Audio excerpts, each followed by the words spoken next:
નમસ્કાર મિત્રો, અમારી યુટ્યુબ ચેનલમાં તમારું હાર્દિક સ્વાગત છે। આજે આપણે ગાય માતા વિશે વાત કરવા જઈ રહ્યા છીએ। મિત્રો, આપણે બધા તો ભારતમાં રહીએ છીએ, તો આપણને તો ખબર જ હશે કે ગાયમાં કેટલી શક્તિ છે।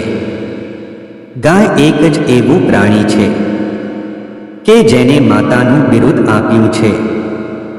મિત્રો, આપણે ગાય વિશે જેટલી વાત કરીએ એટલી ઓછી। ચાલો તો હવે મોડું નહીં કરીએ અને આ સ્ટોરીના માધ્યમથી જાણો ગાય વિશે માહિતી।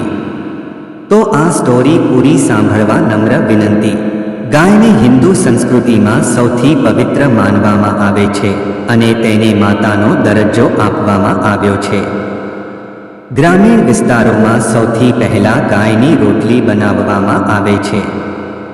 પ્રાચીન કાળથી જ ગાયને વધારે મહત્વ આપવામાં આવ્યું છે। તેને દેવી દેવતાઓનું રૂપ માનવામાં આવે છે।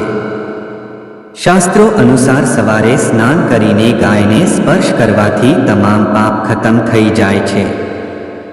કહેવાય છે કે જે વ્યક્તિ દરરોજ સ્નાન કરીને ગૌ માતાને સ્પર્શ કરે છે તે દરેક પાપમાંથી મુક્ત થઈ જાય છે। સંસારના સૌથી પ્રાચીન ગ્રંથ વેદ છે અને વેદમાં પણ ગાયની મહત્તા અને તેના દરેક અંગમાં દિવ્ય શક્તિ હોવાનું વર્ણન મળે છે। ગાયના હાડમાં માતા લક્ષ્મી, ગૌમૂત્રમાં માતા ભવાની, ચરણના આગળના ભાગમાં આકાશચારી દેવતાઓ, રંભવાના અવાજમાં પ્રજાપતિ અને થનમાં સમુદ્ર પ્રતિષ્ઠિત છે। માન્યતા છે કે ગાયના પગમાં લાગેલી માટીનું તિલક કરવાથી તીર્થ સ્થાનનું પુણ્ય મળે છે। એટલે કે સનાતન ધર્મમાં ગાયને દૂધ આપવાવાળું એક પશુ ના માનીને હંમેશાથી તેને દેવતાઓનું પ્રતિનિધિ માનવામાં આવે છે। ગાયના અંગોમાં દેવી દેવતાઓનો નિવાસ। પદ્મા પુરાણ અનુસાર ગાયના મુખમાં 4 વેદોનો નિવાસ હોય છે। તેના શિંગડામાં ભગવાન શંકર અને શ્રી વિષ્ણુ હંમેશા બિરાજમાન રહે છે।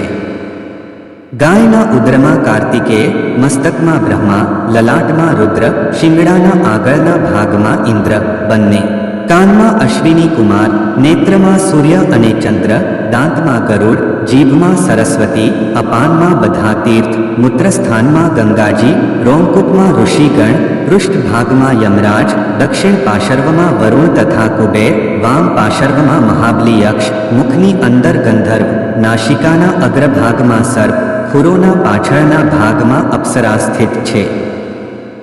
ભવિષ્ય પુરાણ, સ્કંદ પુરાણ, બ્રહ્માંડ પુરાણ, મહાભારતમાં પણ ગાયના અંગ પ્રત્યંગમાં દેવી દેવતાઓની સ્થિતિનું વિસ્તૃત વર્ણન પ્રાપ્ત થાય છે। ગાયનો સમૂહ જ્યાં બેસીને આરામથી શ્વાસ લે છે તે સ્થાનની ના માત્ર શોભા વધે છે પરંતુ તેના બધા જ પાપ પણ નષ્ટ થઈ જાય છે। તીર્થમાં સ્નાન, દાન કરવાથી, બ્રાહ્મણોને ભોજન કરાવવાથી, વ્રત, ઉપવાસ અને જપ, તપ અને હવન, યજ્ઞ કરવાથી જે પુણ્ય મળે છે તે પુણ્ય ગાયને ચારો કે લીલું ઘાસ ખવડાવવાથી પ્રાપ્ત થાય છે। ગૌસેવાથી દુઃખ, ખરાબ ભાગ્ય દૂર થાય છે અને ઘરમાં સુખ સમૃદ્ધિ આવે છે।